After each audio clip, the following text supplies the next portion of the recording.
Houston, we have a podcast. Welcome to the official podcast of the NASA Johnson Space Center, episode 283, The Artemis II Astronauts. I'm Gary Jordan. I'll be your host today.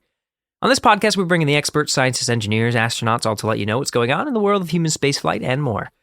NASA just named the crew that will be flying to the moon as part of the Artemis II mission. Artemis II is a flight test of the Space Launch System and Orion spacecraft around the moon to verify today's capabilities for humans to explore deep space.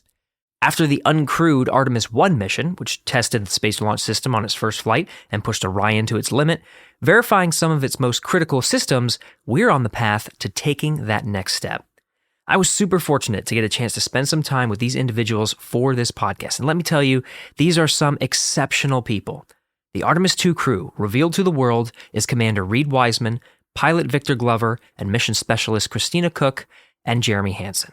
Each of the 4 crew members reflect on this incredible privilege to get selected for such a mission, share stories that define their path to get to this moment, and reveal what Artemis and exploration means to them. So let's get into it. Enjoy.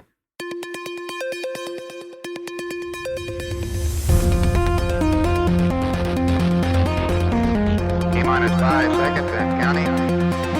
Mark. Mission start. T0. Launch commit light circle correct. There she goes. Houston, we have a podcast. First up is NASA astronaut Reed Wiseman, Artemis II commander. He grew up in Maryland and went to RPI in New York for a bachelor's in computer and systems engineering before becoming a naval aviator. Reed was assigned to a fighter squadron and deployed to the Middle East before being selected as a U.S. naval test pilot in 2003. He later went back to school for a master's in systems engineering from Johns Hopkins and a certificate of space systems from the U.S. Naval Postgraduate School before being selected as an astronaut in 2009. As a NASA astronaut, he flew aboard a Russian Soyuz to the International Space Station and spent 165 days in space in 2014, conducting science investigations and completing 2 spacewalks. Reed recently served as the chief of the astronaut office prior to his selection for Artemis II. A true leader. Here's a little bit more about Reed Wiseman. Reed Wiseman, thank you so much for coming on Houston Road Podcast today. You bet. All right. Pretty exciting stuff. You are going to be on the Artemis II mission. Tell me some of your initial thoughts when you found that out. The initial thought that you always want to know is who's on the mission with us. And I am incredibly lucky because I have Victor Glover, Christina Cook, and Jeremy Hansen, 3 of the finest human beings and outstanding astronauts that I've ever met. That's huge, right? I mean, you got to know the astronaut corps pretty intimately as the chief of the astronaut with a huge responsibility, right? But I think with that, you got to know everybody's skills, everybody's capabilities. And so you look at the 3 that you're going to be traveling with, you seem very confident that these are the right folks. Very confident. And I do have to say, the astronaut office, everyone has their own strengths. Yeah. But across the board right now, it is a team-focused, get the job done group of individuals. It is a really fantastic group of folks right now.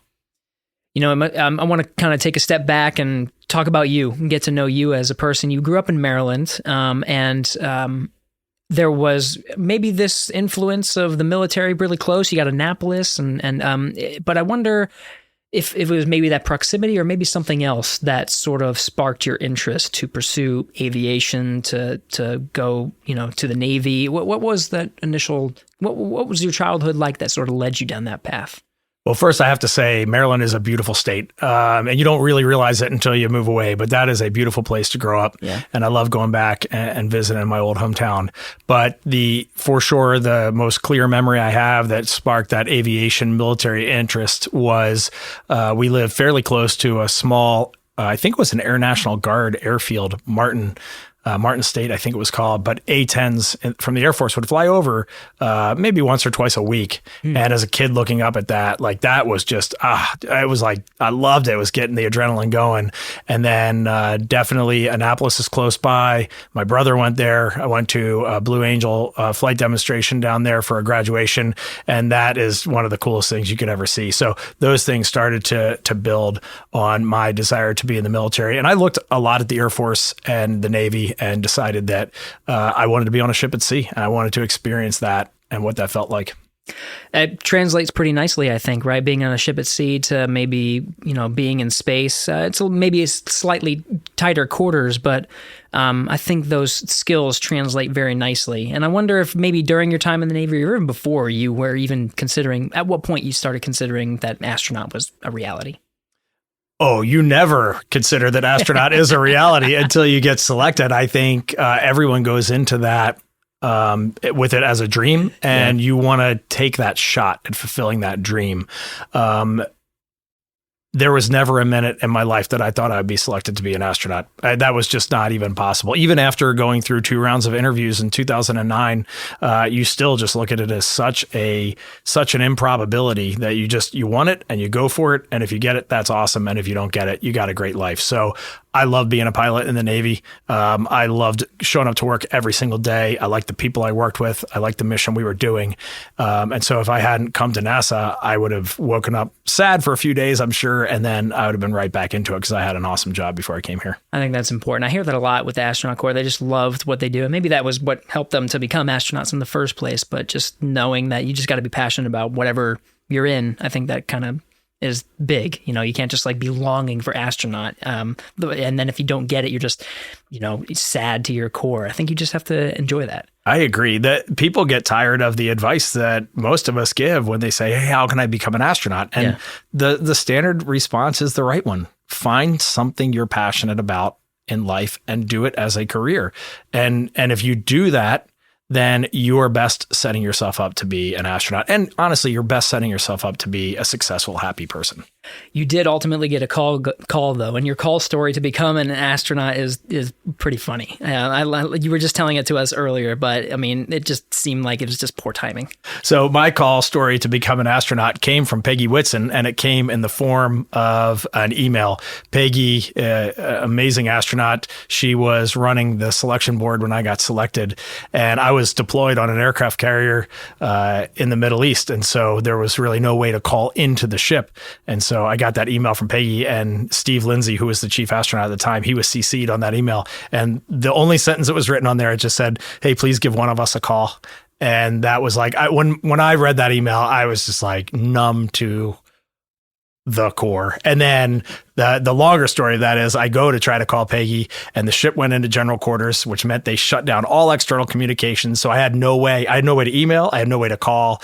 And I wasn't able to succeed in making that phone call to Peggy for about 3 or 4 hours. But when I did, it was all good. And the rest is history there. Amazing. You had a wonderful time, a wonderful career as an astronaut so far. Just you're flown, you're experienced, and you have this flight under your belt on a Soyuz up to the International Space Station, and you have this time of a long duration expedition.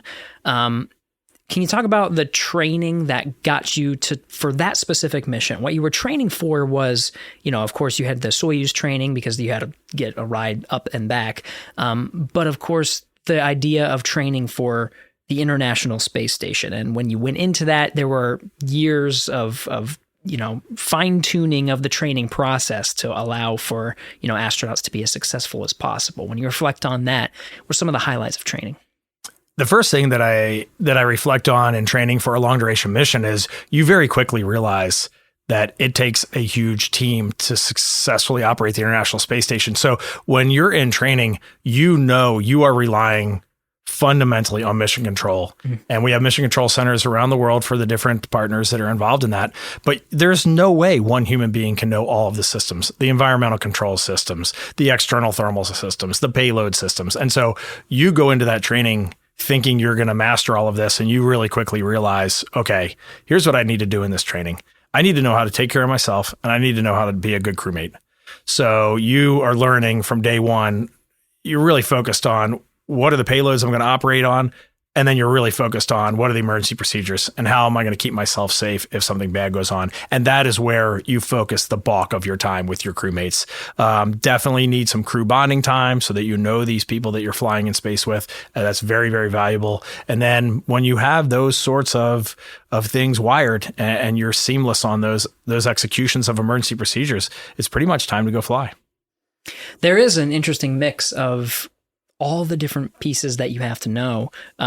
there is that technical component of you have to understand how things work, how to turn, how to get the water so you can eat your food. But then, there's also this interpersonal component that I think is really powerful, and especially in translating to, Artemis II to sustain lunar presence. We found this out through expedition missions that there are these things, and the astronaut corps talks about them quite a bit, called expeditionary skills. And besides the technical thing that I think a lot of people think of when they think of astronauts, super intelligent, understand systems, the engineering component, but there's this idea that you have to be a good team member. And you talked about that. You said you have learning about being a good crewmate. What are those skills? Scott Kelly put it best when he came back from his year in space, and he said, look, I think every astronaut should think that they're doing what he said was 51% of the work. You want to think that you're doing just a tiny bit more work than you need to be doing. So if the trash can is full, you're emptying the trash can. You're not asking somebody else if it needs to be emptied. You're doing that for your crewmates. If you can tell somebody is hurting, you're just taking that moment out of your day, even if your schedule is slammed, just to connect with them, ask them how they're doing. Like, I know those are really simple things, but they do really go a long way. And then another side of it that you need to focus on is, yes, there is a commander on the mission. There's a commander on the International Space Station. But at any given day, there's probably 1,000 touch points where you're either a follower or a leader in your day on the International Space Station. If you have the highest situational awareness, you take control of the situation. If you don't, you look for your best way to be an active follower to empower the commander to get the job done, or the person who has the highest level of information at that time. So you're just learning this. It's this crazy flexibility that I really haven't seen anywhere else that I've worked. It's very neat. It's a very neat thing. You don't even have to ask. You don't have to talk to your crewmates about it. You just see, okay, today Alex Gurris, he's doing this and he is just crushing it. He's got the situational awareness. So if anything is going on, he's the guy who's the point on that, and we're all going to follow and we're going to help him out. That leadership style, it seems like something that you're very passionate about, that you want to implore. You're, as the role of commander, you can approach it, I think, in different ways.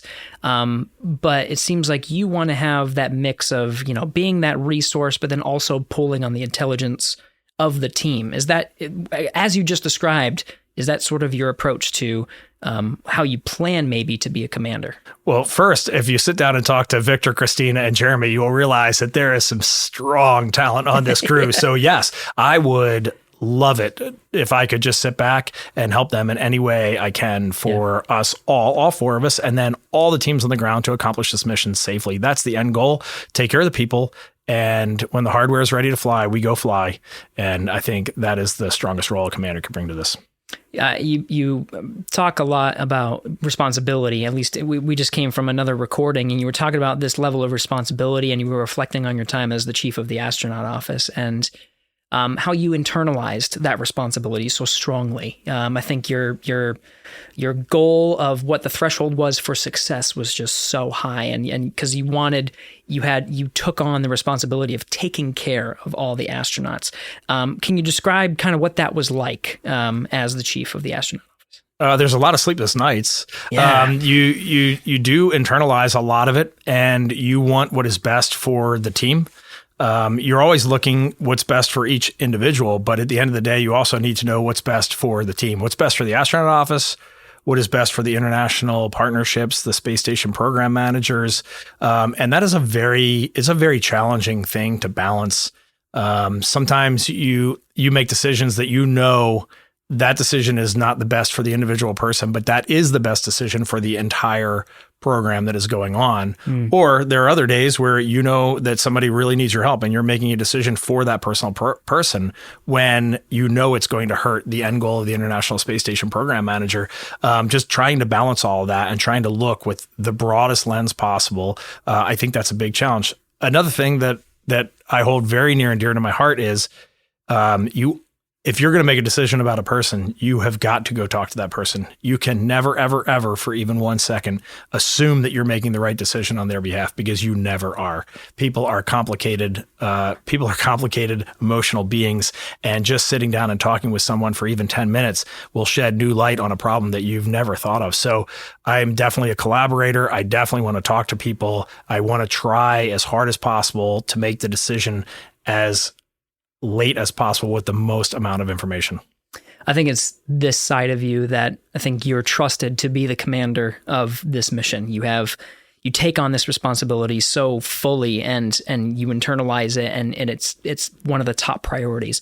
But you also, we were talking about this earlier, you have a good crew, and to be a good crew, you gotta have fun, and that is something that I know is important. On the International Space Station, you were talking about taking those moments to check up on someone, but to that crew, the idea of bonding as a crew, trusting each other, and spending time with one another. I know that's another side of you. Is you're a fun guy. I definitely like to laugh. I like to have fun. I know there is a time where you need to be serious. Yes. I've had to learn that over time because a well-placed joke can pretty much break any ice. Yeah. But you have to be careful with that sort of a mentality, especially in the environment that we work in, on the space station, off of the Earth, heading out to the moon. You have to be careful with that. Sure. But one of our best sayings in the astronaut office is you want to land, every crew wants to land as friends. It doesn't always happen, but that is the end goal. And there is no way you're going to be friends with people if you don't care about them, if you don't struggle through the tough times with them, but if you don't laugh through the fun times as well. And so we have to take time to enjoy some of our successes. We definitely have to laugh. We were, just before we were in here, I was sitting with Victor and Jeremy cracked this little joke. And I mean, we were laughing for 5 minutes, and it was perfect. We got a really strong crew, very personable crew. And I think it's going to be just a great time. Feel so lucky I get to talk to you guys, because I'm absolutely picking up on it. Just the camaraderie is very powerful. And especially the fact of, if I don't know, this, you may be sort of still processing this, but through watching different films about Apollo, through reading about it, I sometimes try to imagine myself in this tiny little space capsule, with just a couple of guys, and we're going around the moon. It's tight, but it's just, there's this moment of awe that I feel like when you're watching a movie that you can take, and it's kind of balancing that with, from what I hear whenever I interview astronauts, the sense of responsibility and focus, and what's the next step, when's the next burn, and I feel like, you have to balance all of this in this tight space, the interpersonal stuff, the knowledge of the systems, but it seems like you have high confidence that you'll be able to work on that balance over the next, however long it's going to take to train. I know for certain we'll be able to work on that balance. I also know when I rode a Soyuz to low Earth orbit and the engines cut out, and I got my first look outside at Earth, and I also remember I gasped. I couldn't even process that beauty. I had looked at thousands of pictures of Earth from space, but when you see it with those human eyes, it is a totally different view. And if you think that the Artemis II crew is going on this mission, flying around the moon on a free return and coming back, and we aren't going to take a few minutes to pause and look at our Earth and our moon from a perspective that very few have, you're wrong. I mean, it's an integral part of this mission. That's why we're sending humans to use our eyes, our brains, to look at this project, this Artemis program, and make it successful. You speak very passionately about. I remember we did. What was it we did? We did the Artemis I Media Day together not too long ago. We were trying to get everybody excited about Artemis I, about the first. We're talking about Artemis II, but you came and told the perspective from the astronaut corps and the things that you were doing already to prepare for the mission. But one thing that was sort of central in what you were talking about was Mars. You're thinking way ahead. We're thinking Artemis and moon, and this is what we're talking about, right? But I think you put you're able to characterize why we're doing this so well with the moon and going farther. And I feel like as a person who gets to make the trip, it's very powerful to hear from you as to why we are doing this, why we are exploring the moon, why we're pushing ourselves to get to Mars. It's something I feel like is something you truly believe in, that it's like we have to go, we have to explore. If I was to be completely honest with you, I wouldn't stop at Mars. I would be on the moons of Jupiter, out to Saturn. Like there is so much for us to go see. Wow. I love that the James Webb Space Telescope is up there. I love what it is doing. I loved what Hubble did. I love seeing the rovers on Mars. I love knowing there are probes that are outside of our solar system. I love that we can look at almost any planet in our solar system right now, fairly up close from NASA missions. And I do very passionately speak to humans on Mars because that is, if you look out at our solar system, that is truly our first destination. Mm-hmm. We've nailed working in low Earth orbit. We know how to do it on the International Space Station. We're handing that over to the commercial sector here, probably around 2030. We have to learn how to work sustainably on the moon because we have to know how to operate on another planetary body like the moon. And then it is on to Mars and setting up colonization of Mars. To me, it's just cool on every level. There's geology we need to learn. There's history of Earth that we can learn from going to Mars. We can find water. We can learn how to mine. There's so many technical scientific things that we will learn when we go there. But then there's also that human imagination of being on Mars. Like, how many times do you look outside and look at Mars? You can see it at night with your eyes. Imagine being on Mars, looking out and going, there's my 7 billion friends right there on that little blue dot. Like, I mean, that is just fascinating to me. It captures my imagination whenever I think about it. So why would we ever stop exploring? That is what humans do best. That's what we're built for. It's awesome. You can imagine yourself on the surface of Mars. You can put yourself there. I mean, it helps that we've sent Curiosity and all these other rovers. I remember Curiosity that took that high resolution panorama and we saw that blue dot. Killing me, right? It's just amazing. Image. Yeah.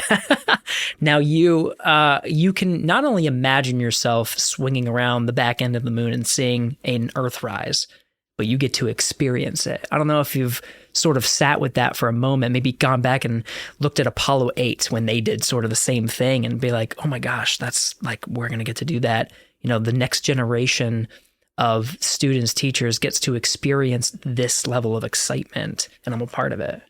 It's humbling. It's awesome. It's amazing to be a part of it. I also, I think it's going to be really neat to explore this. It's going to be a little cheesy, but I think it's going to be really neat to explore this in the digital age that we're in. Yeah. I wish that when Neil and Buzz had stepped on the moon on Apollo 11, that we had social media and, you know, we had cameras on our phones that could record and better than any camera that existed back then for the most part. Just to be able to share this experience will be awesome. At the same time, I definitely need to highlight, this is not Apollo. You know, when we go out on Artemis II, we're not going into low lunar orbit. We're going about, upwards of 8,000 nautical miles on the far side of the moon. We are going to see something that is totally different than an Earthrise from a low lunar orbit. What we are going to see is going to look different. We're going to look through the moon at the Earth. I think it's just going to be a truly magical moment for these four humans, and I hope we have the ability to share that. We saw a lot of that on Artemis I with the solar array cameras. I kind of went over to mission control and got stuck over there for about 3 hours because I couldn't leave the screens. It was just so beautiful. So to get to do that with human eyes and to look at the far side of the moon and pick out a few craters that I just think it will be amazing. I feel very lucky to have had the chance to talk with you today, Reed. It's going to be an interesting ride over these next couple months. Just the excitement is just going to explode, I think. And I think the passion that you bring to this mission and to exploration, I feel like a lot of people will connect with that, and I thank you. So, Reed Wiseman, thank you so much for spending this moment to let us to get to know you. And as the commander of the mission, definitely wishing you all the best and congratulations. Thank you, and thank you to everyone who has a part in this, because it is a vast, vast team across our nation and our planet, and we are really pumped to be the ones that are going. Next is NASA astronaut Victor Glover, Artemis II pilot. Victor was born in Pomona, California, and received a bachelor's in general engineering from Cal Poly. He soon joined the Navy for advanced flight training and became a fighter pilot, then eventually a test pilot through an exchange program with the Air Force. Victor pursued several master's degrees, was deployed again, and had an opportunity to work in D.C. with a U.S. Senator before being selected as an astronaut in 2013. He flew aboard the SpaceX Dragon Resilience to the International Space Station in 2020 for a 168-day mission and participated in 4 spacewalks. He shared some incredible and inspiring stories with us that helped to get him where he is today. Here's Victor Glover. Victor Glover, thank you so much for coming on Houston We Have a Podcast. Yeah, awesome. Thanks for having me. Congratulations, sir. This is a big moment. Yes, it is. Thank you. How do you feel? Shock. I mean, it is still shocking. It's new and I'm still processing it all, but I'm super excited and looking forward to just getting started. So you're still learning about your role. You're going to be the pilot, but you're going to have a pretty intense training flow, I assume, and a lot of people are going to want your time and everything. But you just kind of sinking into that moment for a little bit, just the fact that you're going to be on the Artemis II crew. I know you're still in shock, but I mean, this is why we're doing this. Is we're going forward, I guess, to the moon. What we're going to learn there is going to go to Mars. This is some pretty important stuff that you're a part of. Major.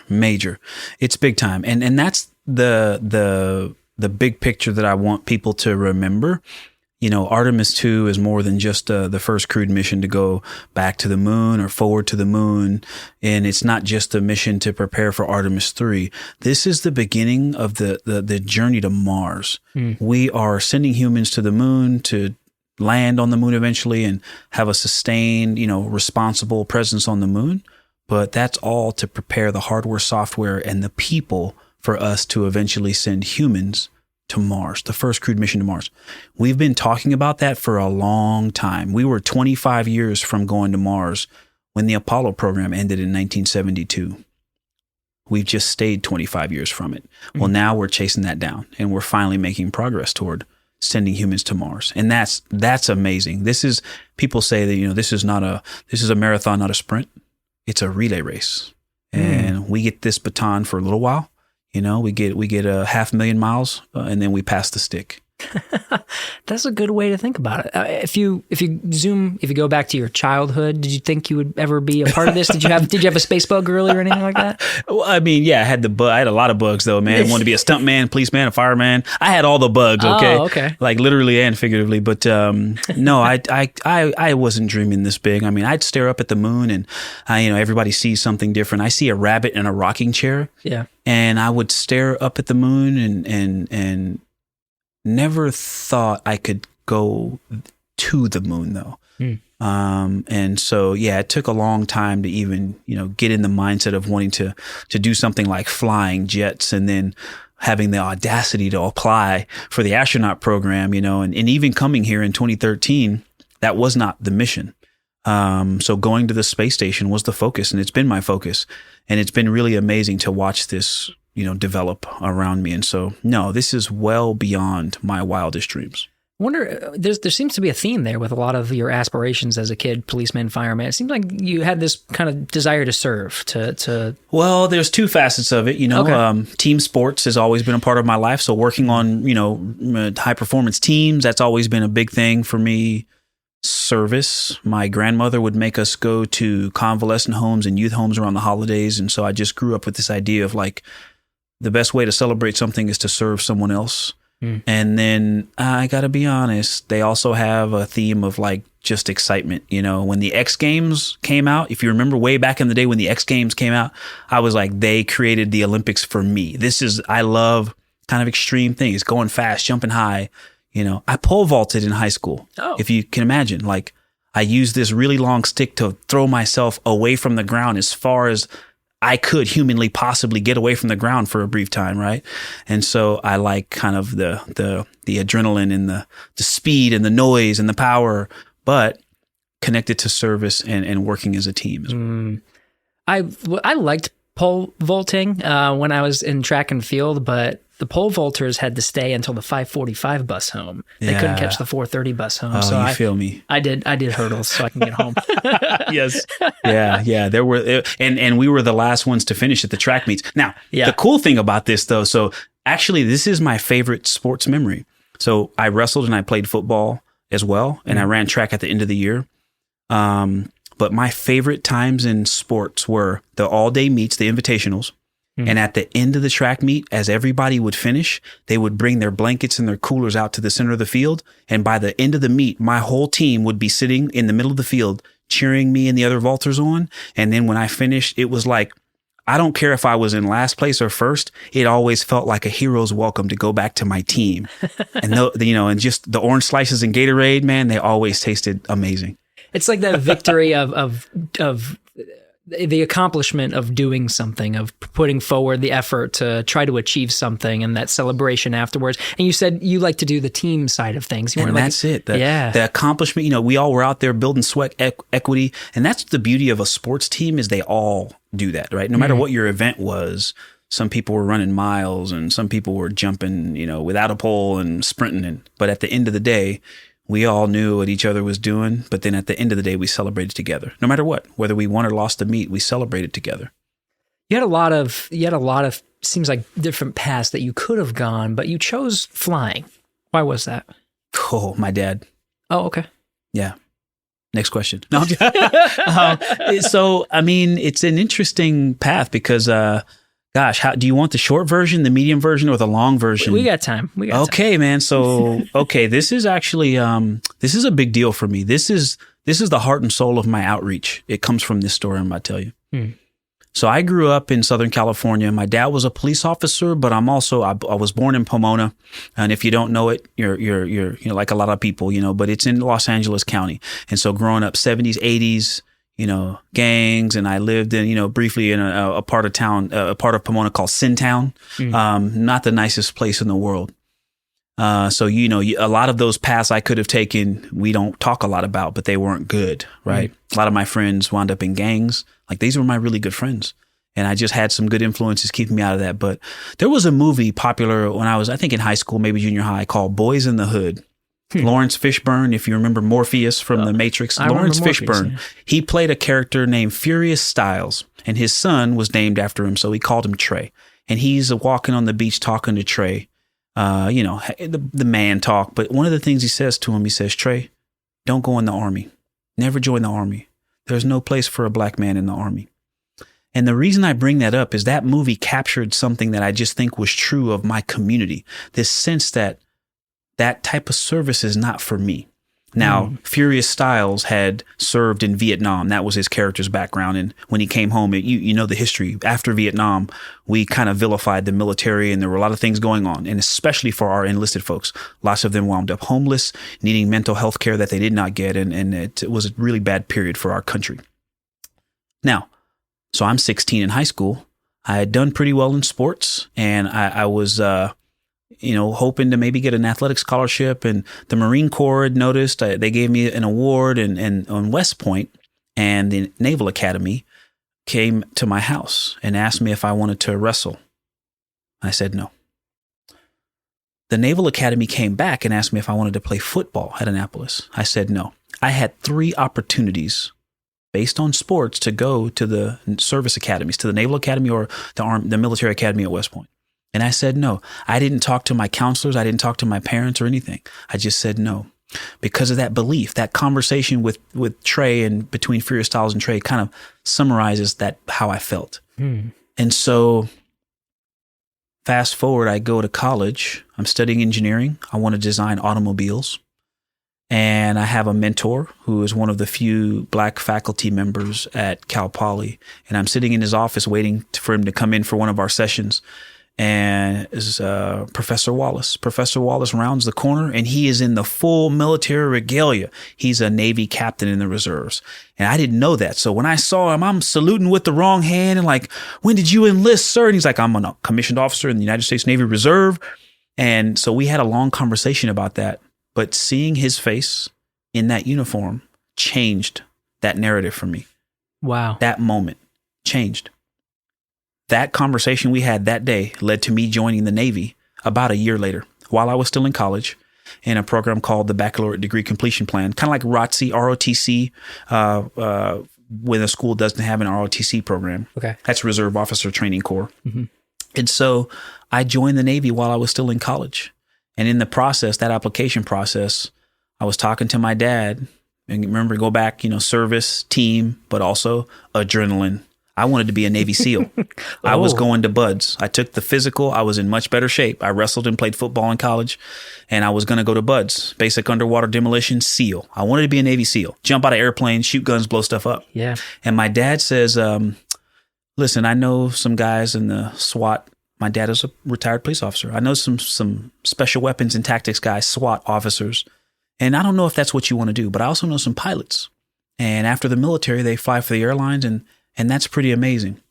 My dad said this to me in 1997. He says, and you never know, with an engineering degree from Cal Poly and being a Navy pilot, you might mess around and become an astronaut. I tell you what, that's the core of my outreach. There's so many things in that.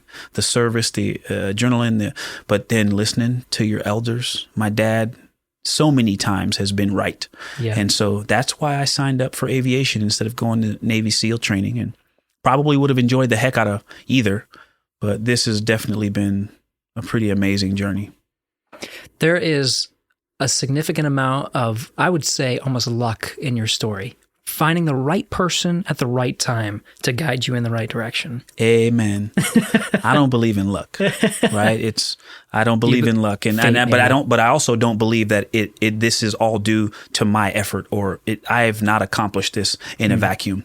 And so again, that's the heart and soul of my outreach, because I believe I owe the universe. Yeah. Right. The universe has put so much into my life. I owe it to my kids and to everybody else's kids to try and pay that forward. But yes, I mean, and that's one story. I could tell you a dozen stories about people. I was actually just telling my wife this last night. We were talking about my daughter. I've got a kid in college and one about to go in the fall.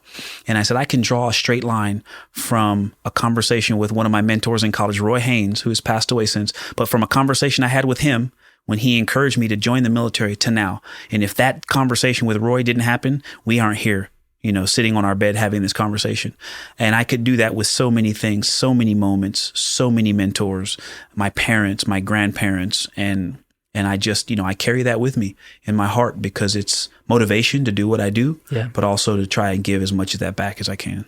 And I think that's probably an important theme for this mission, right? For Artemis II, there's a lot that led you to this moment to be selected as an astronaut. And for Artemis II, going to the moon, being that person of all that could be selected for this moment, you're one of 4 that's going. And there seems to be in your story, in the stories that you're telling me, this underlying feeling of responsibility. The responsibility maybe to execute the mission well, of course, but a responsibility to demonstrate to kids, to students, to others who want to be like you, that this path is possible, that we can do great things. Yes. Yeah, I love that word you use, responsibility. I've always gravitated toward the word duty, because unlike just, and maybe the definitions aren't this, but in my heart, service, sometimes you can serve and do something just because you like it and it's still service, but duty requires a call, a need. And, went through some training recently where I had to identify 2 really important concepts to me, and love and dependability. And so I think that responsibility and dependability are related, taking care of my family, my wife and my 4 daughters, but also I didn't get here by myself. And so I do have a responsibility to accomplish the mission first and foremost, but also to do what I can for that next generation. Like, we're literally setting up the space program for the college kids out there now that are going to go to Mars. We're setting the conditions for them. But also those kids that don't know what they want to be when they grow up. But you know what else, though? Their parents. Their parents are taxpayers right now. And it's our job also to give them confidence in this crew. And I think that's much bigger than we realize. And I can say it right now, but I think trying to do that is going to be a responsibility. And, I think all 4 of us are up to it. But we've got to give them confidence. This is what their hard work and resources has built over several years. And so, responsibility is a big part of this for me. And I think that's an important thing when you talked about, you said you 4 have to do it. This is not all on your shoulders. Of course, you have to, you have a lot to carry just as an individual. There's going to be a lot of people that are talking to you, looking at you and as a source of inspiration, but you get to do it with, gosh, if I can pull 4 names from the astronaut corps, this is quite a crew. Really, really good cadre you get to go with. Super excited. Yeah. Really cool people. Yes. Yeah. Reed, Christina and Jeremy. Yeah. I tell you what, there's a lot of objectives and things, but one thing I'm looking forward to is this is going to be fun. We're going to have fun. Yeah. We're going to take care of each other. And it's going to be meaningful on a personal level. And of course, for the agency and for the country and for the world, right? I mean, it should be, but all at the same time, it's going to be fun. And that group of people, yeah, like I said, I think I might have said I'm up for it, but we are up for it. I'm really glad that I get to be on that team with these 3 other people. When we were interviewing you for Crew 1, we asked a question, what's a piece of advice that you got from some of your colleagues? And it was, funny enough, to have fun, because you identified yourself as a very serious, very focused person, but to pull away every once in a while and just kind of appreciate the moment and to have fun. Do you think you accomplished that on your expedition? Go watch our ascent video and you see Shannon and I fist bumping when we hit 100 kilometers and, main engine cut off and second stage engine cut off. I mean, I think we accomplished all those objectives and then some. It was so much fun. And, but I tell my kids this, when they go off by themselves, I say, hey, be careful, be safe. And have fun. If you ever go to an amusement park and get lost, when things go wrong, you're not having fun. So if you're safe, so for us, accomplishing the mission was a part of the fun. But then we also just had fun on a personal level and, staring out the window, taking pictures of each other, goofing off, making funny videos, just spending quality time with each other. And this is going to be different, right? There's no space station home. We're living in Artemis II. It's like camping. I mean, that thing is like a big tent. And we're in that for 10-ish days. Mm-hmm. But you know what? This is a group of people who can do that. They have all either shown that in space or in other ways. And it's going to be fun. It's going to be fun. I recently watched, actually for the first time since I was selected, From the Earth to the Moon, which I loved. I bought the DVDs back in 2007. And when I got them, I watched the whole series back to back, the beginning of binge watching. Okay. And I watched every DVD. And so I went back and watched them. And the episode about Artemis 12, about Apollo 12, really, I just saw so many things I didn't see the first time I watched it. The relationship between Pete Conrad and Al Bean, Al Bean was one of our most recent astronaut reunion speakers. And he talked a lot about, he had high regard for Pete Conrad, his commander on Apollo 12. And to see, they capture a lot of that in this episode. And I was like, that's what we're going to do. We're going to have that kind of fun. And they were super sharp. Mission accomplishment was their focus, but they enjoyed it. And after the mission, you could tell. You can listen to Al Bean talk about that mission and tell that they had a great time together. Super important. I'm looking forward to that. You have a decent training flow until you actually fly, so maybe you can squeeze like a camping trip in there for the 4 of you. I sure hope so. Be in a tight space for a little bit. Well, Victor Glover, whitewater rafting or who knows what, but something. You like that adrenaline, man. You keep going back to it. Victor Glover, thank you so much for coming on Houston We Have a Podcast. What a great moment to spend with you. Congratulations and wishing you all the best. Thank you so much. Thanks for the time. I appreciate it. Next, we have NASA astronaut Christina Cook, Artemis II mission specialist. Christina was born in Michigan, but grew up in North Carolina, where she earned bachelor's degrees in electrical engineering and physics and a master's in electrical engineering. She also received an honorary PhD from North Carolina State University. Her NASA journey started prior to becoming an astronaut, beginning at NASA Goddard Space Flight Center as an electrical engineer. She also became a research associate in the U.S. Antarctic program, which included a year-long stay in Antarctica. She took research, engineering, and scientific roles around the world, including Greenland, Alaska, and American Samoa. She was selected as an astronaut in 2013 and spent 328 days in space during a single spaceflight from 2019 to 2020 and conducted 6 spacewalks, including the first all-woman spacewalk. Since her spaceflight, she's been serving in various leadership roles at the NASA Johnson Space Center. She always wanted to be an astronaut and shared her perspective ahead of her journey around the moon. Here's Christina Cook. Christina Cook, welcome to Houston We Have a Podcast. Thank you. Great to be here. You are a super fan, aren't you? I am a huge fan of Houston We Have a Podcast. I listen to it a lot. I have a commute, and it definitely gives me a lot of great information and keeps me entertained on that. We brag about you, even when you were in orbit, you talked about it. Like, you were like, oh, I love listening to you guys. You're just like, it means the world to us. It really does. Well, when I was in orbit, this thing got started. It was called Artemis. I didn't even know how to pronounce it. I had to look that up. And the first things I ever learned about it were from your podcast. Oh, how about that? Yep. Very cool. I am ashamed that we didn't get you in the studio after your expedition. A couple things were going on when I got back. Yeah. But it was, you spent quite a lot of time on the International Space Station. And I didn't really get a chance to ask you about it, but a lot of people did. But you reflect on that time, and it's just unbelievable. You were like, that was a long time to spend on the ISS. When you think back on it, what's some of the first things that come to mind? The main thing that comes to mind is just what an honor it was to be on board for that long and to live and work there through multiple crews. I didn't have anyone on board that I started my mission with. So I actually was there with a whole entirely new group of people.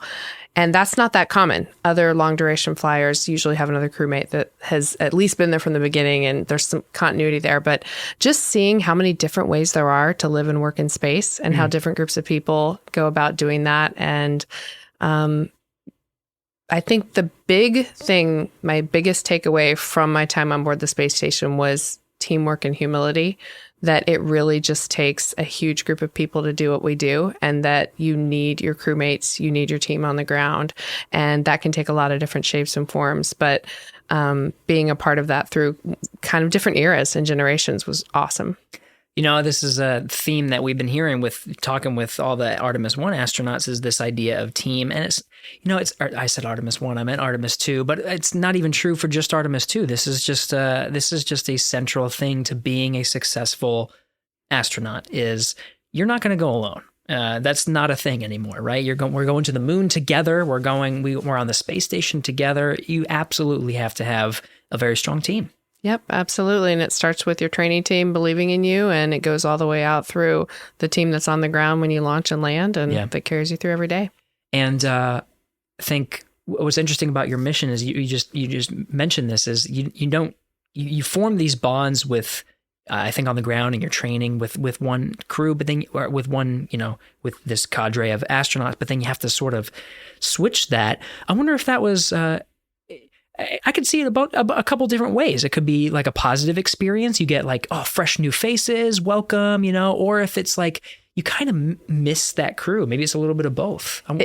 Yeah, I would agree completely. It's definitely a little bit of both. And in my position, I went into a leadership role at the time of a crew change. And so a new crew came up, and I was leading with the mentality of a previous crew, and learning to shift that was a huge lesson for me in flexibility. And like I said before, just learning there's a lot of different ways to be successful, and that a team dynamic is important, and making sure that people are working how they want to work and what makes sense for them and what makes sense for a team culture, a climate, and making sure that's all taken into account. It was a cool experience. Well, now you're going to take all of those experiences of what it takes to work successfully with a crew of astronauts and take it to the moon in a much smaller space. First of all, congratulations. This is awesome to hear that you are going to be going to the moon. I wonder, when you heard the news, what was your reaction? Well, thank you very much. It's definitely an honor. When I heard the news, I was floored, honored. I couldn't speak for a little bit. It felt a lot like the day I learned I was going to become an astronaut. It took a while for the news to sink in and what it would really mean.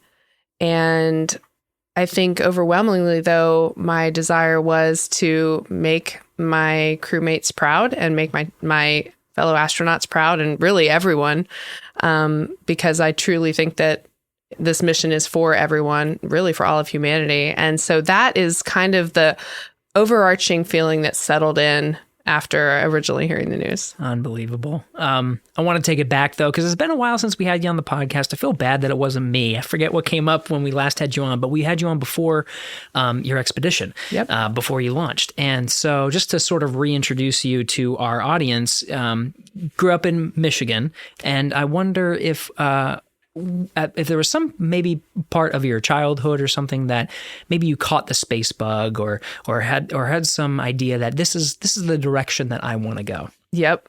I was born in Michigan. I spent summers there, and I actually grew up, though, in North Carolina for the most part. Yep. But I do identify with both of them as my home state for sure. I learned different things in both places. And I'm one of those people that can't remember a time when I didn't want to be an astronaut. Everyone who knows me, right down to my kindergarten teacher, remembers me saying I wanted to be an astronaut. I think it goes back to always loving things that made me feel small. I love looking at the night sky. I grew up near the ocean. I loved the beach, the water, sailing on the ocean, things that made me contemplate my place in the universe, even as a kid. And going down to Florida on a family trip to actually Disney World and then taking a side trip over to Kennedy Space Center just sealed the deal. I spent all this time in the gift shop, came back with posters and everything else. And I just kind of moved into this identity of being a space nerd and always have been.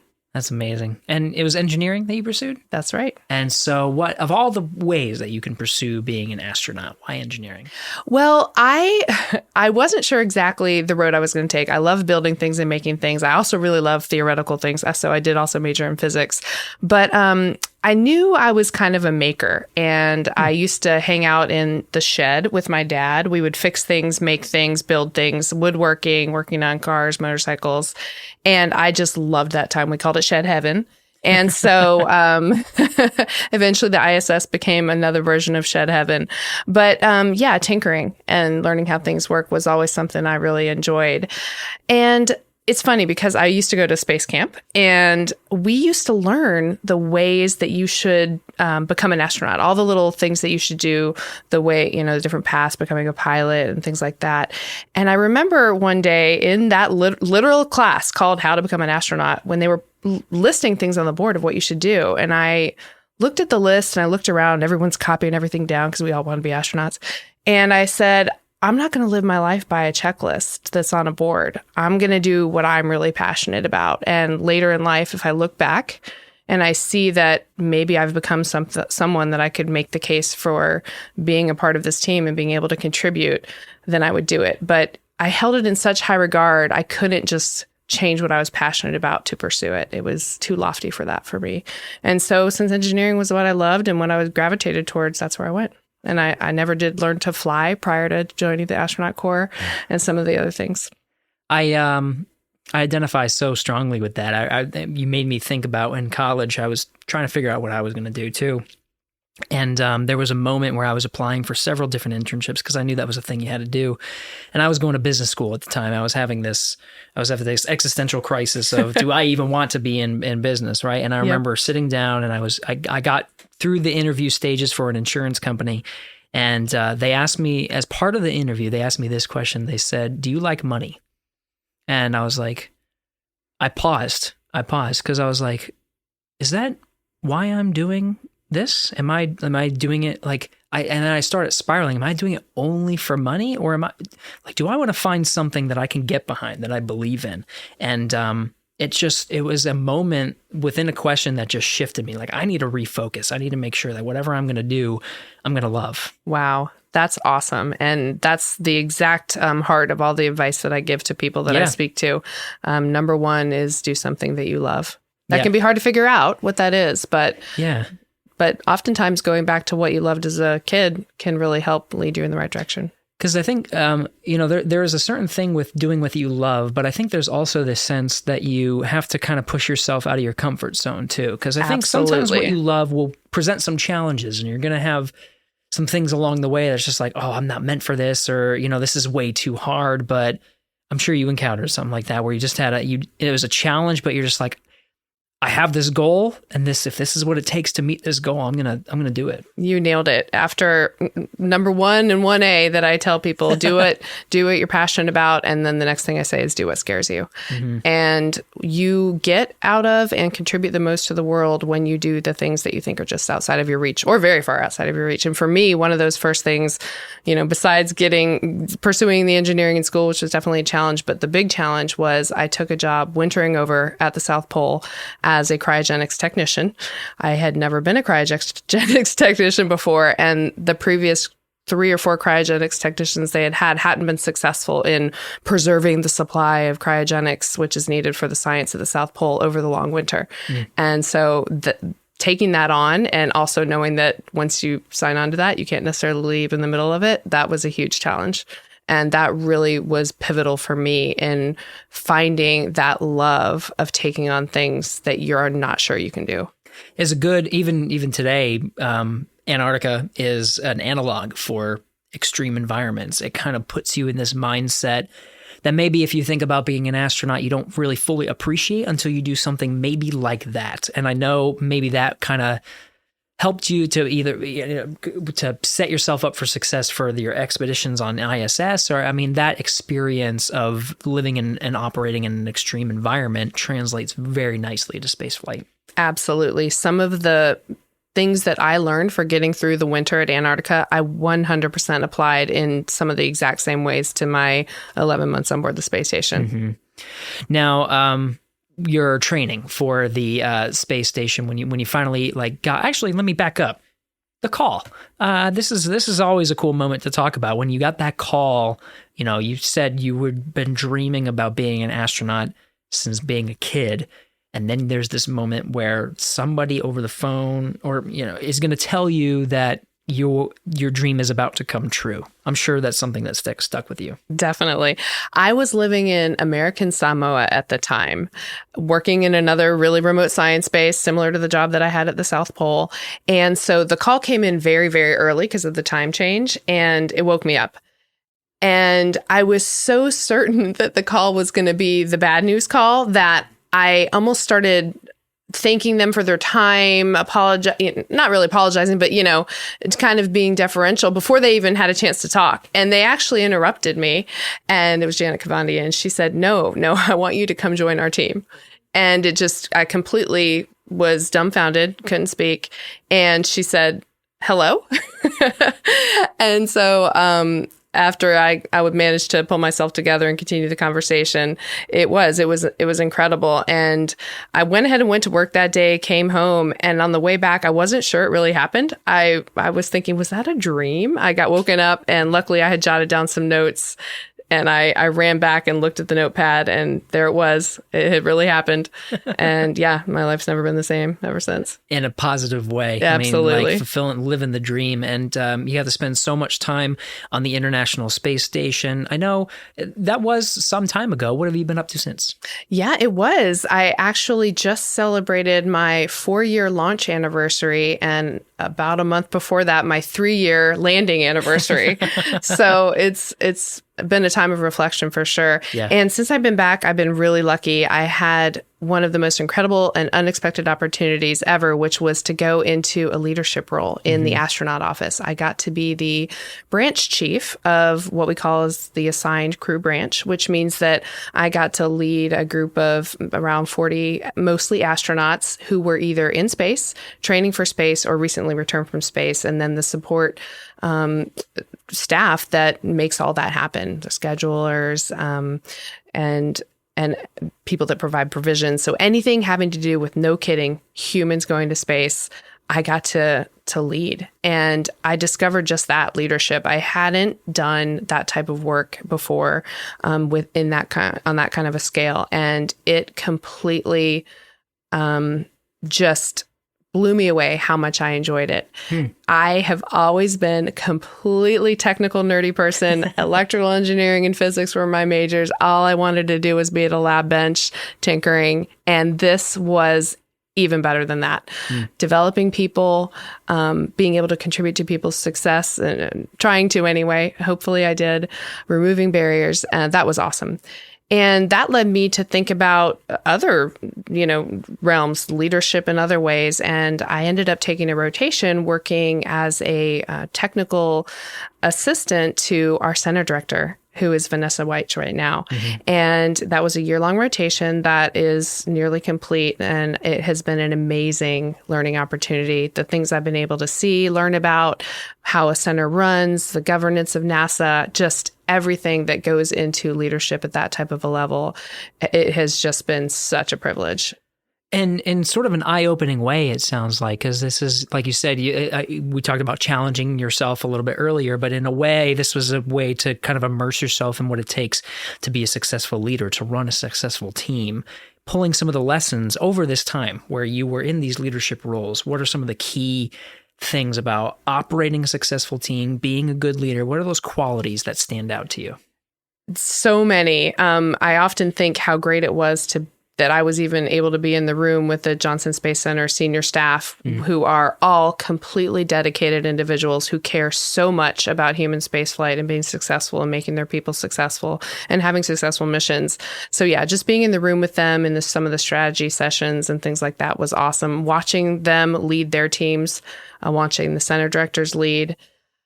I think in terms of lessons, it's hard to pick just one. A big one I would have to say is what differentiates leaders is, I think, a willingness to take on things that not everyone is willing to, the metaphor of being in the arena, to put yourself out there and to be willing to make mistakes that are on display and to take risks, to be willing to approach things with curiosity and take and give feedback. I think, some of the small skills that are actually the huge skills are things like not shying away from difficult conversations, not shying away from hearing things that you need to hear to improve. So those are just, a couple examples that I can think of. But overall, I'll take away so much and hopefully take back both to the astronaut office and on this mission. And that's where I was sort of leading with that was you are the last of the crew that I am talking to as part of this podcast. And I love this theme of teamwork and what it takes to be a successful team, because I look at the 4 astronauts that I got to talk to today. Gosh, you guys are awesome. And I think not only that, but what's great is everybody has the same exact mentality as you and everybody has been saying these same things about the teamwork and about, just putting everything you have into a successful team, what it takes, that mix of that seriousness, that fun, that authority, but also listening to the expertise of your fellow astronauts. And I wonder if you've had that same reaction. You look upon the Artemis II astronauts who you get to fly with, Reed Wiseman, Victor Glover, Jeremy Hansen. I mean, these are like, I would be so excited. I wonder if you have the same reaction. What are your reactions to flying with particularly these folks? Oh, wow. Well, first of all, thank you for that. It is amazing to be a part of this group.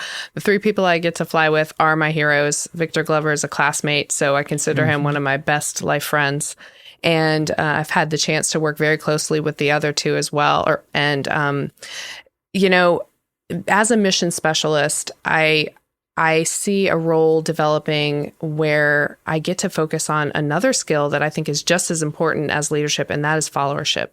And you would not believe that followership is actually stressed as a expeditionary skill as much as leadership in the astronaut office. And it is so very important.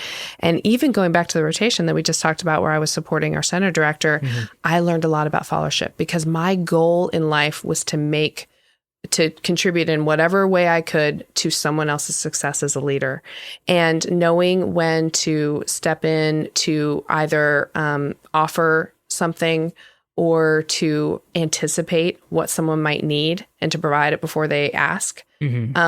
And to be an active follower means you're not checked out of the decisions that need to be made, but you provide support so that the commander can make those decisions, and that there's something that everyone can believe in. That nothing's been left on the table unsaid.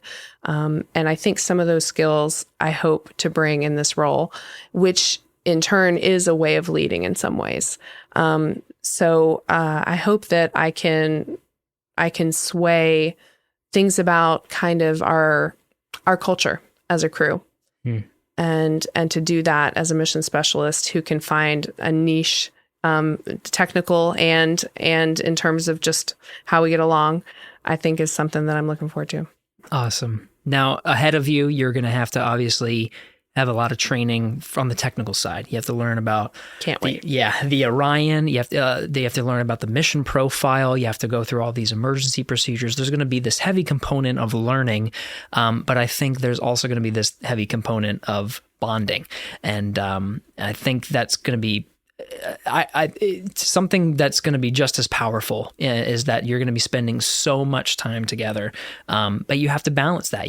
Everybody has to, you talked about the followership. it's interesting hearing you say that because, you understand, especially in your leadership position, you've assumed that leadership position, sort of the roles of what it takes to be a good team. And part of that good team is that followership. And you are perfectly willing to assume that, right? And, but understanding those roles and developing that relationship, you're going to have a lot of time. And it's got to be so exciting to be looking forward to that. It is. And it's funny because as a technical geek, I cannot wait to learn the systems of this vehicle. I cannot even tell you how excited I am about that. I loved learning the spacecraft of my last mission. Absolutely loved it. I couldn't get enough of the engineering that went into it, the operational stuff that comes out of that, and how that meshes together. And amazingly, even more than that, I am looking forward to that crew bonding and how we will all fit together. I think that a well-bonded crew with good empathy, communication, and climate is 100% the most important thing for mission success. To be able to feel comfortable asking for help, speaking up when you need to, and knowing that you are always going to be judged on, yes, your knowledge, but also by what you offer and aren't afraid to admit you may not know if you should, if that makes sense. So, makes total sense. Keeping something to yourself because you're unsure of being able to share it with a crewmate, I think is one of the biggest risks to a successful mission. And that's why I look forward to working with this crew because I know we're going to operate with that understanding. It's going to be fantastic. Now, kind of wanted to end on this note, going back to you saying that you've always wanted to be an astronaut since you were a little girl. And of course, when you imagine yourself as an astronaut, if you've always wanted to be yourself as an astronaut, I wonder if you've imagined yourself on a mission to the moon, if you've went back and, watched all the clips of Apollo and said, what would it be like if I was there? And now you get to actually experience that. You're thinking about seeing the Earth get smaller as you go farther away. You're going to see the moon closer than you've ever thought of before. I wonder if you've actually had time to process some of that. It's one thing to imagine it as a girl, but now, the Artemis II mission profile. You have a sense of exactly what you're going to see. You following along for Artemis I. You have a kind of a sense of what to expect. If you've kind of sat with that and been like, oh my gosh, that's going to be me. Well, you're exactly right that I sat with that a lot when I was dreaming of becoming an astronaut. One of those posters I bought at Kennedy Space Center was the famous Earthrise picture that was taken, I believe, on Apollo 8, which was another mission just around the moon. And so when I think back to the fact that iconic picture that I stared at for years as a little girl is now the mission that I get to go on is very hard to fully absorb. But yes, it is different now when I look at the moon. I stop and I look up at it and I really look at it and I think about the fact that we're going there. And not only that I'm going there, that we are going there and that people I know are going to walk on the moon. And that is really what feels profound to me. The fact that I get to be a part of it is just almost beyond, being able to fully appreciate. Unbelievable. I absolutely want to end on that note. Christina Cook, has been an absolute pleasure to get to have this moment with you to talk about this upcoming mission. Congratulations and wishing you all the best on the training coming up here. So it was wonderful to get to talk to you. Thank you so much. It was great talking to you too. Last but not least, we have Canadian Space Agency astronaut Jeremy Hansen, also an Artemis II mission specialist. Born in London, Ontario, Jeremy was an avid flyer even from childhood, beginning his flight experience at age 12. He joined the Canadian Armed Forces and received a Bachelor's of Space Science and Master's in Physics from the Royal Military College of Canada in Ontario. He spent time as a fighter pilot before being selected in 2009 as a Canadian Space Agency astronaut. He completed his astronaut candidate training and spent several years in various roles at CSA and NASA, including leading the 2017 astronaut class in training and being a part of the team to design spacewalks for the Alpha Magnetic Spectrometer repair and upgrades. Artemis II will be his first trip to space. A humble and capable person, here's Jeremy Hansen. Jeremy Hansen, thank you so much for coming on Houston Web Podcast. It's my pleasure. Really cool news. You're going to be going to the moon. Congratulations, sir. Thank you. It's crazy to think about. I'm actually going to fly to the moon. I'm really super pumped about it. A little bit hard to believe, and definitely humbled by the opportunity as well. Yeah, I think it's still sort of sinking in. I get the opportunity to talk to you when it's still very fresh, and so you're not the first person I talked to today that the first thing they did was sigh when I said, "Hey, congratulations!" You're like, "Oh man." I think maybe it's just the gravity of the whole thing of just what you're about to do that maybe you're still processing. Yeah, absolutely. For me, it's not lost on me how big a deal this is, and not because of me as an individual, but because of the team. This is an incredible team that enables human space exploration, and I've just been, I guess, almost gifted really this opportunity to go fly out, explore the moon, and come back. And it's a lifelong dream for me. But more than that, it's an opportunity to be part of something huge that is inspiring for an extraordinarily large group of people that are going to come together and make something that is almost impossible possible. That's incredible. And you said it's been a lifelong dream. So let's go back. Let's get to know Jeremy Hansen. Where you growing up in Canada, what was life like? And take us through the path that sort of got you to being inspired by human spaceflight and wanting to be a part of it. Yeah. I grew up on a farm in rural Ontario, outside of London, Ontario. I was an only child, so I spent a lot of time, imagining, imaginary play, going on adventures, and I had this passion for airplanes. And we had a set of encyclopedias at home, which was like before. I'd have to kind of quantify this for young listeners, but before the internet, we had books that were like the internet that sat on your shelf. And Encyclopedia A was airplanes. I spent a lot of time thumbing through it, looking at the pictures of airplanes. And then one day I happened across Armstrong, just by chance. I wasn't looking for it. I just flipped to the wrong page. I came across Armstrong, first human to walk on the moon. There was a picture there. And that page of that book is still burnt in my brain. Like it really caught my attention, and I can still see it in my mind right now. And I thought, wow, that is incredible. Humans went to the moon, explored it, and came back. So right away, I changed my treehouse into a spaceship. I created all these dials and controls. I had circuit breakers for switches in there. I drew stuff on the walls, and I was going on space missions. I was exploring space as a kid in my imagination. And now, and that just inspired me. It was like, I eventually realized that, hey, I could become a space explorer. That is possible as a young Canadian. I was seeing examples of Canadians doing this. And so I started to follow that path, and here I am today. This was the Canadians that were flying shuttle. You thought, let me just do what did they do to become an astronaut? And so that happened to become a fighter pilot or jet pilot. Yeah. And when I look back at how that happened, it's really a unique, it's a perspective I share with youth a lot, because I think I didn't know I was doing it, but unintentionally, I had set a goal. I wanted to explore space. And then I did something really important. I just kind of fell backwards into it. I didn't really realize I needed to do it, but I told people I wanted to be a space explorer, wanted to be an astronaut. And then other people are the ones that enabled me to kind of find a path to do it. As teachers are like, oh, maybe this kid's motivated. Maybe I can leverage that motivation to push him a little further in school. I had some really great teachers.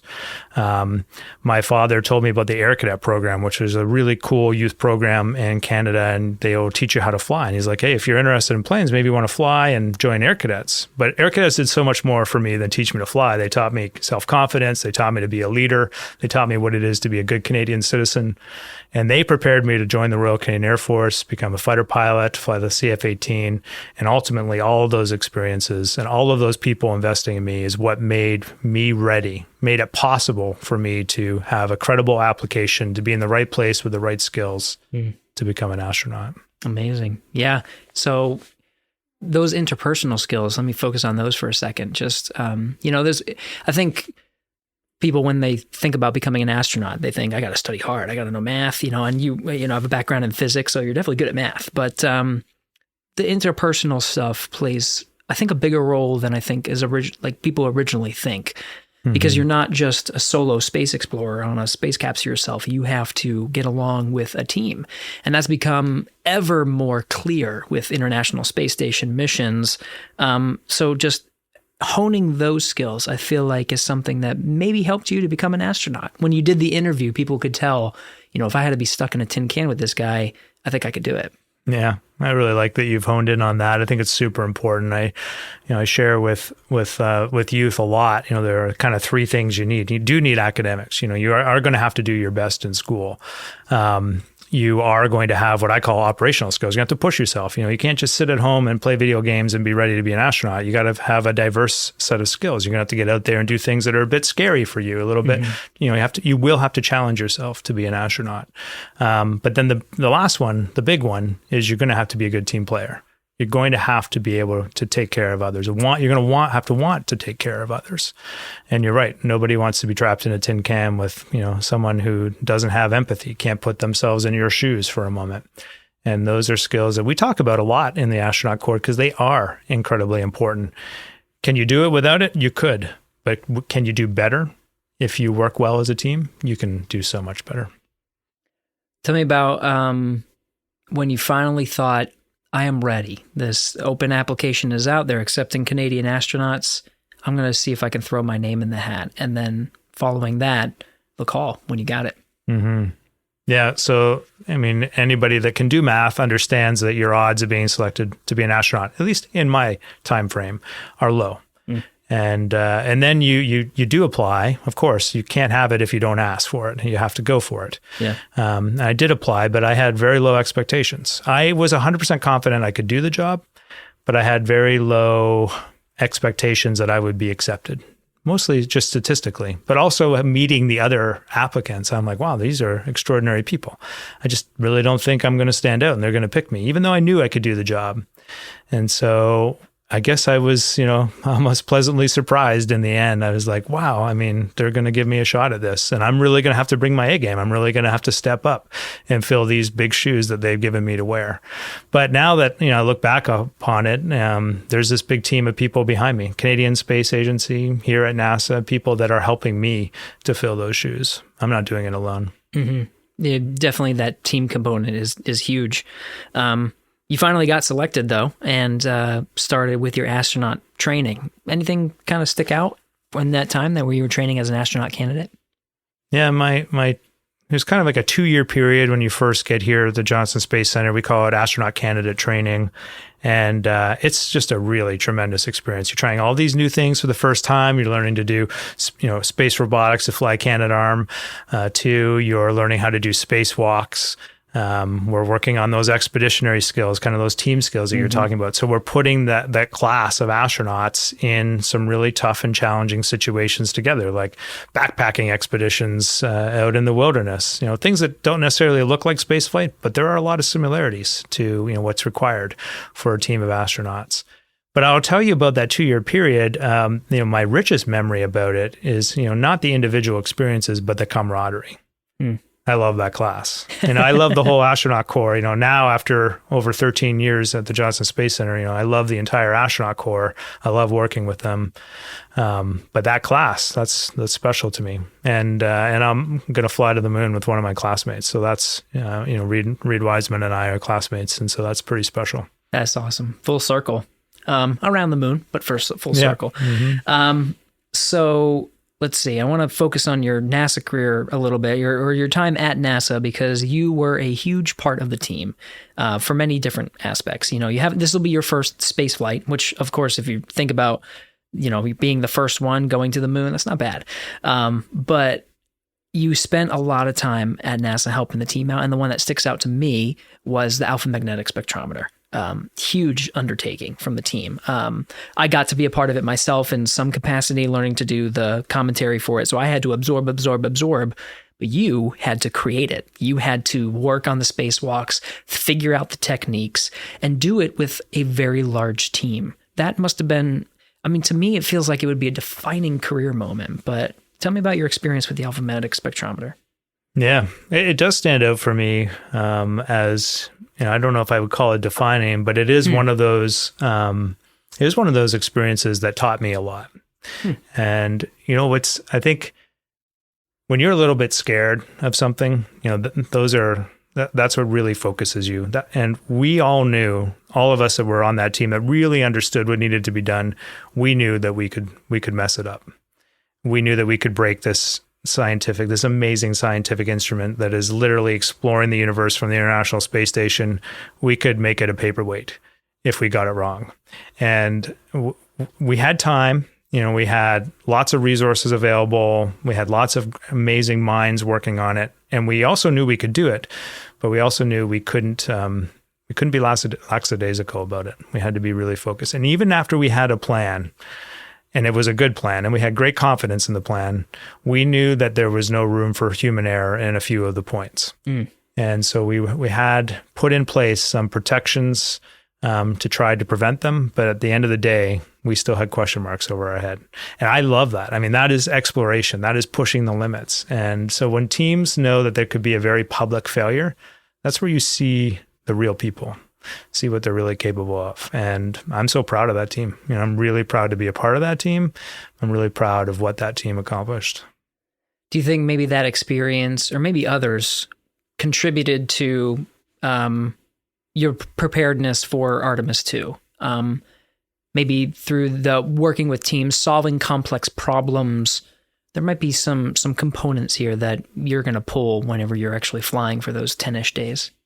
Yeah, for sure. And, everything that I've experienced, certainly the alpha magnetic spectrometer, spacewalks, working on that team, definitely I'll take a lot of that with me on this mission. It definitely prepared me for that. But it's really the combination of all the things. And we're working with the team over so many years. This team is a known quantity for me. I've got absolute faith in them. And I'm a known quantity for the team. And I think there's a lot of benefit in that. If you take a look at who's on the astronaut corps now, this is quite a cadre. The four of you are, I feel like there's a lot of experience. There's a lot of interesting skills and talents that can be put into this 10-day mission. I wonder just sort of your reaction to finding out who you're going to be flying with, and thinking about, these are the folks that I'm going to be in a tin can with for 10 days. Mm-hmm. How did you feel like? Yeah, I think you probably get this from all of us. It's definitely important for us to communicate accurately that, we're a core of astronauts, a core of talented people that we trust. And there really wouldn't have been any, anybody could have been selected. I would have been excited to fly with them. But when I do look at this team in particular, it's exactly that I'm thrilled to fly with them. Like, this isn't like, oh, there's no hesitation. I trust these people completely. I respect them as human beings. I consider them my friends. And so I just feel so lucky to be flying to the moon with a group of people like this.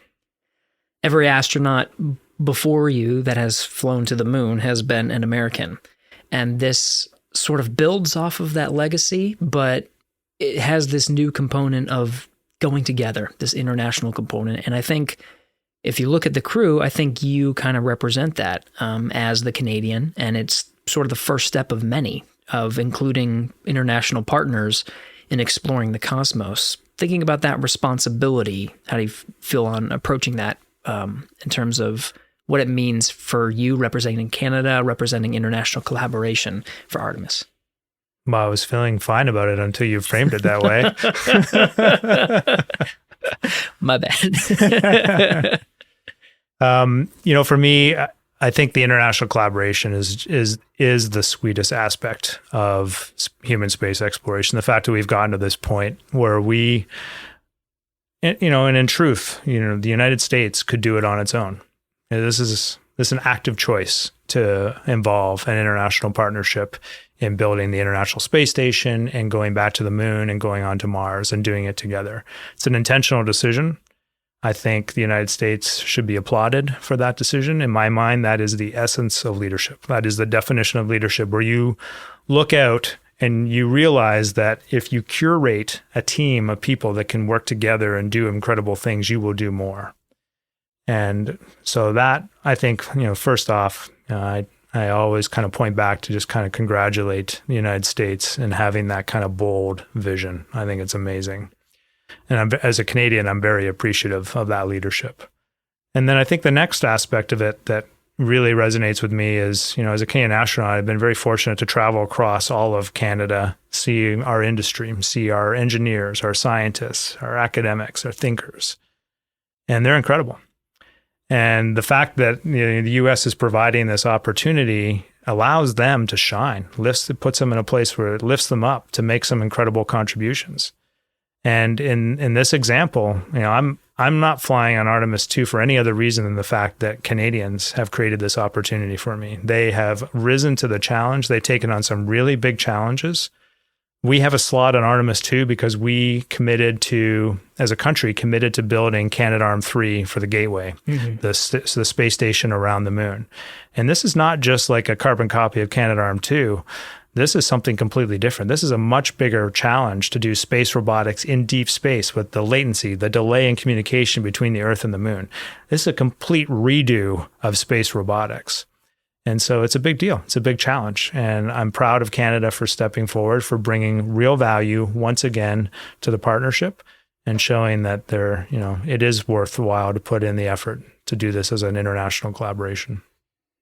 Powerful words. And it kind of makes you pull back and just realize just how expansive Artemis is. We talk about it a lot from a national perspective. We talk about it a lot from the American component of it, of course, but bringing the world together to create this. I mean, we have components of Orion itself built in Europe, and you talked about the Gateway, which is going to be a critical component to sustained lunar presence, especially for surface missions. And you're right; it's more expansive if you recognize it. I mean, like, it's almost humbling to recognize that you were selected, right? But there's a lot that you have to represent. There's a lot of people. There's a lot of components that actually make Artemis a reality, make Artemis what it is. Yeah, absolutely. Truly is humbling. When you look at it from that perspective, it absolutely is. And that's why the focus has to go back on the broader team that makes this possible. And we will focus on the team of the crew of 4 and the mission control team. We will focus on, the actual flight of the capsule, buying down that risk, setting up the training programs for the future, preparing ourselves to go back and walk on the moon. We will very much focus on that. And that'll be a lot for us to chew. But the Artemis program is much, much bigger than just flying one mission out around the moon. It is about doing something for humanity. I listened to President Biden. He made some remarks recently in Canada in front of all of Parliament, and he was talking about possibilities. He was talking about space exploration, our joint endeavor as 2 countries working together to explore space, but he was talking about possibilities. And that's what Artemis II is. It's reminding us that we can do some incredible things if we work together, if we set goals that, not just because you want to accomplish them, actually set goals that are going to bring value back to humanity. That's what we're doing. I love it. I think it's important to recognize that Artemis II is a test flight. It's a flight test. It's what you're doing is you are putting you talk about buying down risk, right? But you are just making sure that Orion, all the capabilities that we thought could go into this spacecraft, that we've tested on the ground, that we've put through the gauntlet on Artemis I, that this thing is ready for humans. And it kind of makes me think, why do we do this? Why do we continue to push ourselves? Why do we continue to, do these sort of risky things? You talked about a payoff, but in your perspective, what is the reason that we're doing this, that we're exploring? Yeah, for me, it comes down to taking on challenges and sort of curating a system amongst humanity to work on these big challenges together. I think anyone that pays attention, has some concerns about some of the challenges that humanity faces on this planet today, and they are global challenges, and they require global solutions. And Artemis is, we're making this a global effort, and there's room in it to expand in the future. There's room for others to see themselves in the future part of the Artemis program and to rise up to the challenge. And that will allow us to, set an even greater example, to exercise this coming together of the planet to work on things that affect all of us. That's what exploration really is about in my mind. And you have to take it stepwise. We always have. And the next big thing in front of us is sending humans back to the moon in a sustainable manner, a sustained presence on the lunar surface, and then heading out onto Mars. And doing that as an international collaboration, that's really what's most important here. Jeremy, this was awesome to get to talk to you and kind of pull on your brain for just a little bit. And I absolutely appreciate it. You are going to be very popular in Canada for a while. There's going to be a lot of folks that are going to want to talk to you, I think around the world too. But to have the chance to sit down and get to have this chat with you was pretty special. So thank you. Congratulations for your selection on Artemis II, and best of luck to you. Yeah, thank you. I appreciate that. Houston, go ahead. Stop of the space shuttle. Roger, 0G, and I feel Shuttle has cleared the tower. became a deed for all mankind. It's actually a huge honor to break a record like this. Not because they are easy, but because they are hard. Never Houston, welcome to space. Hey, thanks for sticking around. I had a blast, and it was such a privilege to get to talk to these astronauts. I hope you're as inspired and excited about Artemis as I am.